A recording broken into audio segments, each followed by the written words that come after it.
What is up, my friends? How are you guys doing today? Welcome back. Thanks for stopping in, guys. I hope you're all having a great day wherever you're at, whatever you're doing. Hope you're loving yourself. I hope you are striving and you are thriving and you are looking good and smelling good and feeling good and loving yourself and the ones you're with, guys. I hope all that's going your way today. Thanks so much for stopping in. Today, we're going to be talking about a TV show, a limited series, guys. I just finished this up the other day. It's from 2021. It's got several different directors because it's episodic. So we've got Burr and we've got Jeff Renfroe as the top two guys on the list. This is streaming on AMC Plus and Prime Video.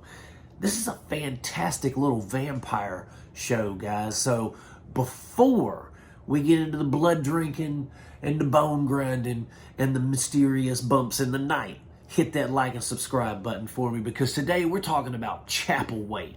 Guys, this is the prequel show / short story novel to Salem's Lot.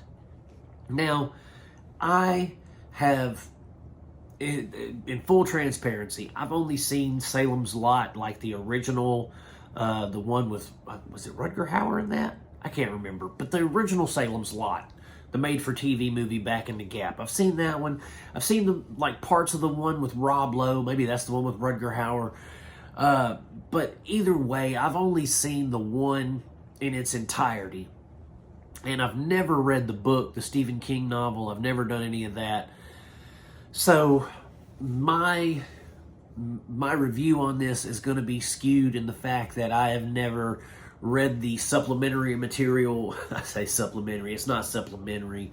It's the source material. I've never read that, okay? So don't come at me with that's not like it is in the book, because I don't know. But Chapelwaite was a fun watch, and it was a fun watch because Adrien Brody's in this, and I've always been an Adrien Brody fan ever since The Pianist back in the day. He's an outstanding actor. He really is. Underrated in my opinion. But he plays Captain Charles Boone, who is like, he inherits the town or something of Chapelwaite, and you know, there's an illness going around. You find that people are mysteriously kind of passing away. Some people aren't staying passed away, kind of thing. And we basically follow them as they discover the secrets of Chapelwaite and Jerusalem's Lot, aka Salem's Lot. And yes, there's vampires. The vampires look really good. There's no, I mean, like, it's all prosthetics and makeup and stuff like that. There's not any CGI that I could really tell. The story itself. Now, my friend Nick is, he's pretty versed in Stephen King, and he told me that the show itself doesn't really follow the short story that it's based on. He says it's kind of, you know, like, it kind of does, but it kind of doesn't, so there's that. But overall, the aesthetics of the film were good. It's very dreary, very, you know, 1800s. It's very, there's a lot of, how do I say, like, a lot of prejudice going around with new people being in town and people of a different ethnicity being in town. They kind of blame that on some of the occurrences. Just, it had a very kind of gothic aesthetic, which I liked. You know, there's not a lot of vampire movies that capture that aesthetic well. I say movies, this is a show. But this is, you know, I really, I dug the story personally myself. It takes a little while to get into because it's 10 episodes, and the first episode didn't really catch me. And I was debating whether I was going to finish it or not. And then my buddy said, hey, you know, it picks up about episode 3. So I started watching. We got to episode 3, and sure enough, it picks up. That's when we get introduced to our villains, our vampires, our different supernatural forces. We get introduced to that, and then we go from 3 through 10 of self-discovery by the main characters. The plot thickens in episode 5 and 6. You know, and then we have our big showdown for our finale. And it's not going to have more than one season because there's no point in it. It's already told the story completely. I just really liked the storytelling in this from the directors, from the writers.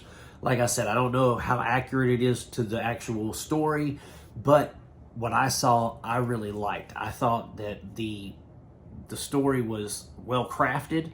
I thought it was coherent. It didn't seem like it was all over the place.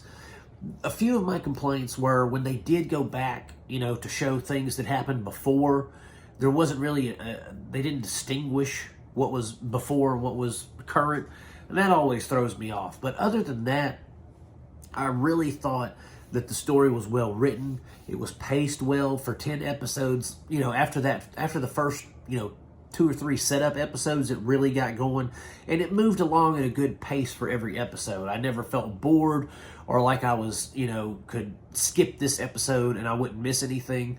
So it really did kind of engage you and keep you wanting to come back to watch the next episode, which any good show should do. Adrian Brody's acting was excellent.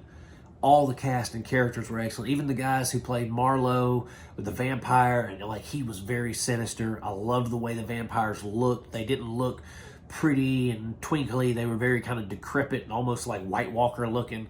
I just liked it. I really enjoyed the show. And it's well worth a watch if you get a chance to watch it. If you have AMC or AMC Plus, even Prime Video, go check it out on there, guys, because it is a very well-crafted vampire story. And it leads into Salem's Lot. It takes place 100 years or so before Salem's Lot. So it's definitely worth your time if you're a fan of the Salem's Lot story and movie.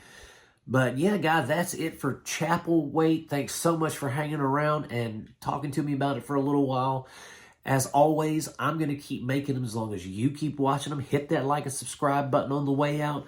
God bless you, my friends, and I will see you soon.